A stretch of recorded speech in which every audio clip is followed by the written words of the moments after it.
called RENAIS, R-E-N-A-I-S. I work primarily in China and in the Caribbean, in Canada, some in the United States. And my talk today is going to be on stopping climate change and setting sustainable world. I'm what's called a paradigm shift specialist. Now, what's a paradigm shift specialist? I'm called in when large parts of the economy need to be shifted from one thing to another. And my focus is to create models that allow that to happen. So if back in 1979, that's a long time ago, but in 1979, we were faced with a problem, and that was air quality from hospital-based incinerators. I was a hospital administrator at the University of Wisconsin Medical Center in Madison, and I was called in to start looking at how we can change from 3,478 incinerators to a handful of incinerators. And all of those incinerators would be pollution controlled. Now, how do you do that? Because those are individually individually controlled and owned and operated. How do you go around convincing 3,400 operators to close down their incinerators? Well, we had identified the fact that cancer rates were higher if you lived near a hospital. So in this area, back in the 70s and 80s, you'd get wind drift from Oakdale, where the incinerator was, and your air and soils would be contaminated with such things as cadmium, lead, mercury, and such. That's what happened here in western part of Iowa City. And my work was to explain how we could shift over from all these incinerators, which were open burn incinerators, to non-open burn. If you can see the light dots here, before 1995, all of those light dots were in open burn incinerators. And we must have been effective because this is 2010. These dark diamonds, those are the only hospital-based or regional incinerators left. 54 of them. Now, how do we do that? How do we convince over 3,000 incinerators to shut down? We created a model. We created a model that I call it, if you've ever seen the Godfather series, I made them an offer they couldn't refuse. And I did not use any strong arm. I used numbers. I used a little device called a return on investment. I showed Browning Ferris and Waste Management that they can make more money by having fewer incinerators if those incinerators are properly air emission controlled. I showed the hospital that they could save more money by letting Browning Ferris or Waste Management take all that waste and deal with it. Were we successful? I'd say yes. Air is cleaner.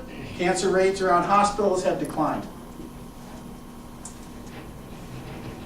Because of that success, some of the major corporations in healthcare, I was at Madison at that time, but I was just being brought to the University of Iowa to do more work. That was 1990. But in 1982, something that was called HIV or AIDS was identified. Now, there was a lot of ramifications about AIDS. What happens if you are a nurse or a doctor and you get accidentally injected by a needle that is been exposed to an AIDS patient? You could get AIDS. You could die. We're losing hundreds of doctors and nurses every year because they were accidentally injected by a needle that was contaminated by an AIDS patient. Now, back then, believe it or not, you could do an injection and throw it in that trash can. In some cases, you could reuse a needle. You wouldn't even think of it these days, but back then it was really the dark ages of medical waste. So I started working with groups like Becton Dickinson and Johnson Medical, and we developed safety syringes and boxes for those syringes to be put into. And we trialed them at the University of Wisconsin, trialed them at the University of Iowa. Mr. John Colleton was then president of the University of Iowa hospitals. He was very supportive of this whole work. And we saw the death rates go down dramatically, 99.7% decline in accidentally injection death rates. In 5 years. In 5 years. So, when I left that tour of duty, because I knew we had another success, where do I go? I was asked by the federal government to get involved with terrorism. And the preparedness of our communities and our states in case of a terrorist attack. This is before 9/11. This is 1996, 97. I envisioned that we needed a new way to communicate. So I went to Silicon Valley, I went to Chicago, Atlanta, other places, and we created what we now know as webinars. I and about 5 or 6 other people created the basics that became WebEx and GoToMeeting, if you've ever used any of those, where you could communicate in a distance fashion, because we felt that if our country was attacked, which it was some years later in 2001 on 9/11, we would need to communicate and educate and coordinate in distant fashion. Why not use the internet? So we created the AudioNet technology, which was just created right out here at 965, Highway 965 in North Liberty, was created here, and it's gone all over the globe now. But it was the way to communicate by conference call and visuals that would automatically change in front of your screen. So we created that. Then we were brought into the Texas A&M University, where sits the National Institute for Emergency Response and Readiness. And that was a federally funded group that would prepare for terrorist attacks. This is 1999. So when 2001 hit, 9/11 hit, we were ready. We were ready to prepare other communities for terrorist attacks. And some of the work was evidenced when here in Boston. We've had situations in Katrina. We've had situations in Oklahoma City. This group's responded, and I served with them till 2007, till I felt that my services were needed elsewhere. So that was my third tour of duty with technology changes. The second tour of duty, the director of that whole consortium got the MacArthur Award. And I don't know if you know what the MacArthur Award is, but it's an award for exceptional innovation in paradigm shifting. And one of the people I worked with at the University of Maryland actually got the MacArthur Award. So where would you go next after you've done medical waste? What would you do after you've done AIDS response with devices? Why not climate change? So I was challenged in 2007 to develop the models that would allow global corporations and governments to shift from carbon-based economies and equipment to non-carbon-based economies. And since 2007, and RENAIS, which stands for Renewable Energy Network of Aggregated and Integrative Services. Renewable Energy Network of Aggregated and Integrative Services. And what we do is we've got a global network now, reaching from China to Vancouver, from Toronto down to the tip of South America, all through Europe. And those are technology specialists and economic model developers like myself, paradigm shift specialists. I just talked with one this morning from Boston, that persuade corporations and governments to go away from oil, gas, and coal. Now, and this will be going up on YouTube tonight, so I will be quick to add, I am not against oil and coal companies. I'm their friend. I'm allowing them to sustain their energy efforts globally in China and here in the United States and Canada for years to come. But I put one caveat on. Stop the air emissions. And now we have technologies that I've helped develop that are called hydrogen hybrid technologies that allow coal power plants to burn with 98% less air emissions, to allow diesel trucks and power generating plants to operate and provide electricity at 98% less air emissions. And I'll talk about those technologies in the second part of my speech. Folks, what's at stake here? Whether you believe in climate change or not, I'm going to talk about climate change and try to be open to what I have to say. Iowa is the breadbasket not only of the United States, of the world. China looks to us. That's why the new president of China stopped in Iowa, the second location, before he even landed in Washington last year. He stopped in Iowa because the grain exports are critical to them. But if we're not careful, if we continue our ways of carbon release at the levels that we are now experiencing, Iowa landscape could very much look like that in 20 years. You grow nothing on these kind of lands. And Jared Diamond wrote a book called Collapse. It's worth reading. Jared Diamond, Collapse. It's an incredible book on how so many cultures, so many vibrant cultures have killed themselves off because they didn't understand the sustainability issue. So what can we do? Well, let's first become conscious of it. Last Friday's paper, Press Citizen, had time for people to stand up to demand climate change. These are kids protesting in Washington. It's your generation that's going to suffer. It's your generation that's going to make the difference with finishing off the climate change issue that I and others have started. And we start with our fearless leader, I call him, Les Brown. Lester Brown is the director of the Earth Policy Institute in Washington, written books. There's a book right over there, if you want to take a look at it on your way out, called Plan B 4.0. It's my Bible.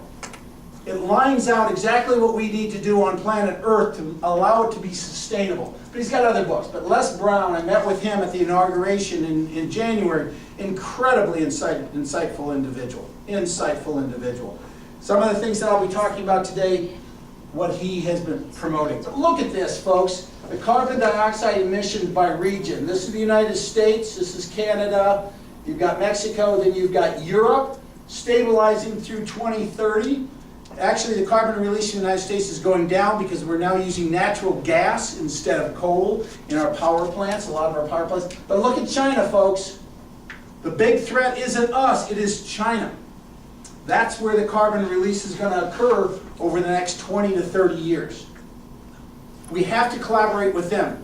So I'm connected with major groups in China, both at the government and the private industry level, to bring technologies like the hydrogen hybrid technology to China. But we have to identify and test those first. We cannot afford, this world cannot afford this much carbon release over that much time. Look at this. Just 1 gallon of gasoline produces almost 20 pounds of carbon dioxide release. Diesel is about 22.38. This is a lot of carbon going into the environment. Now take a look at this. I'm going to ask you a question. Raise of hands. In 1945, there were 2 atomic bombs released, one in Nagasaki, one in Hiroshima. Up to that point, that was the most carbon material ever released into the environment. Can you imagine the size of the atomic blast? 2 of them took off within 10 days in Japan.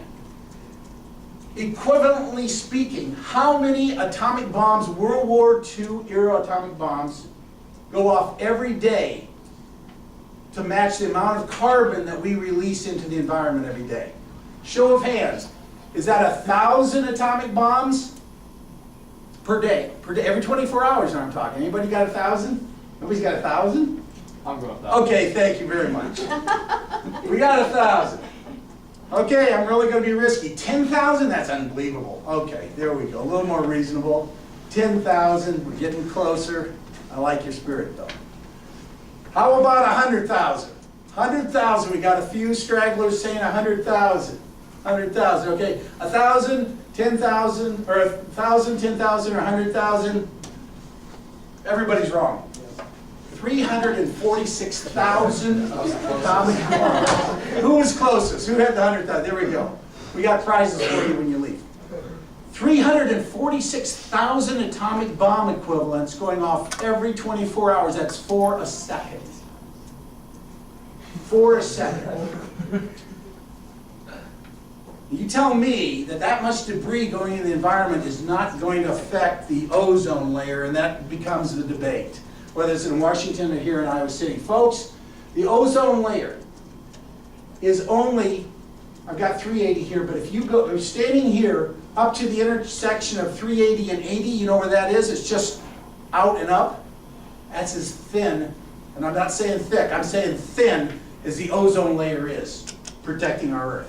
When that evaporates, the ultraviolet rays and other radiation that comes to Earth will make the Earth unlivable.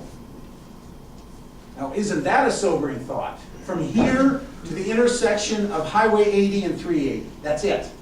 And we're bombarding that layer with 346,000 atomic bombs every day.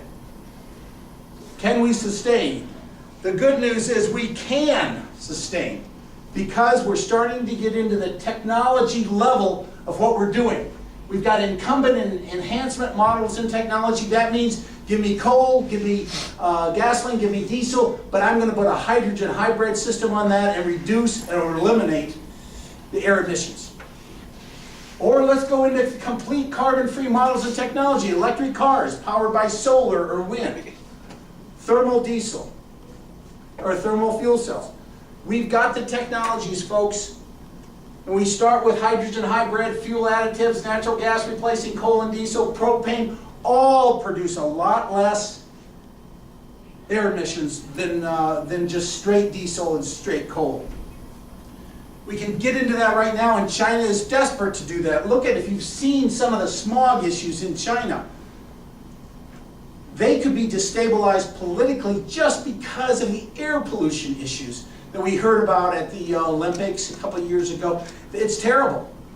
It's terrible. Asthma and air quality, health care is health issues are really, really critical. Then you've got the carbon-free economies. We've got a lot of different things. Thermal fuel cell, the Federal Energy Regulatory Commission Order 755, which allows wind and solar to truly compete with a stored technology component with coal and natural gas. Energy storage is critical, dispatchable baseload energy, wind energy systems. I just talked to a group this morning out of Boston who will take wind and do desalination process for island communities or coastal communities. We've got the technology coming at us. Now, I liken it to smooth. Back before the last decade, there was a comic strip called Little Abner. And they had this concept called the Smooths, and there was a bet. Smooths were kind of a dirty, kind of a disheveled kind of a group. And someone bet, well, what could you do with Smooths? No one's wanting them. Guy won a bet, $1 million bet, because he allowed them to be sold as status symbols in the society. So if you could afford to have a Smooth, you had to be wealthy. It's not unlike the whole idea of lawns. In England, if you had a big grassy area, you had the wherewithal to keep that grassy area, you were wealthy. Well, we've done the same thing with carbon reduced or eliminated technologies. We've reset the value of carbon-free technologies, both the enhanced incumbent technologies for coal and diesel and the completely carbon-free technology. Just a paradigm shift in thinking by corporations and governments. And we've got a group called the Caribbean Renewable Energy Consortium that's doing that every day. Now we're just going into Africa as well. So hydrogen hybrid, fuel additives, we've talked about a little bit. For these kind of things, for over-the-road trucks, for power generation, for locomotives, for ships, they can all be converted to hydrogen hybrid systems now. We're doing these trials right now in the Caribbean and here in the United States in Texas, and it's coming out extremely well. And all you do is you produce a hydrogen in this way. Now, you generate hydrogen, that takes water. So I've come up with called the toilet challenge. Because people say, well, is it energy or is it water that we should be most concerned about? The toilet challenge is this: if we can retrofit our toilets to low flow technologies, we can have enough water to power our energy needs, because we save that much water. So I call it the toilet challenge, and I think it's going to catch on. But we've got a look at hydrogen economy, where we can power these kind of diesel, usually diesel powered generators, and still have plenty of energy based on water. We've got technologies that I'll talk about in the second presentation, but electric cars powered by solar arrays. There's a solar array at the University of Iowa powering electric cars right now. And then the big one is a holy grail. If you can give me a battery system the size of a boxcar, real boxcar, I could take 100 of those out to Montana, charge them up, and overnight deliver them to Chicago. The wind is in rural areas where there are not transmission lines, but there are railroad tracks. And we're about a year away from having this boxcar built. Once we do that, we go from 10,000 miles of transmission lines to 250,000 miles of rail. Then we can do everything we want for energy, renewable energy. Waste to energy plants are taking off. Solar are taking off. In Iowa, we're setting up a situation. I know he was a competitor of yours, but Tim Dwight was a football player over at City High School. And he now is the president or vice president of a company that puts solar in, and he's working hard to show that in an acre of land that is not very suitable for tilling, we can produce 10 times the revenues, $20,000 an acre, as opposed to $10,000 profits an acre with corn and soybeans. Big, big difference. That model could catch on very, very easily. Storage is critical. This is a big storage utility, but we have that now. The Caribbean is our laboratory. We're working with 32 governments down there through a number of groups, including the Association of Caribbean Governments, to trial out these technologies that I'll show in the second section of this presentation.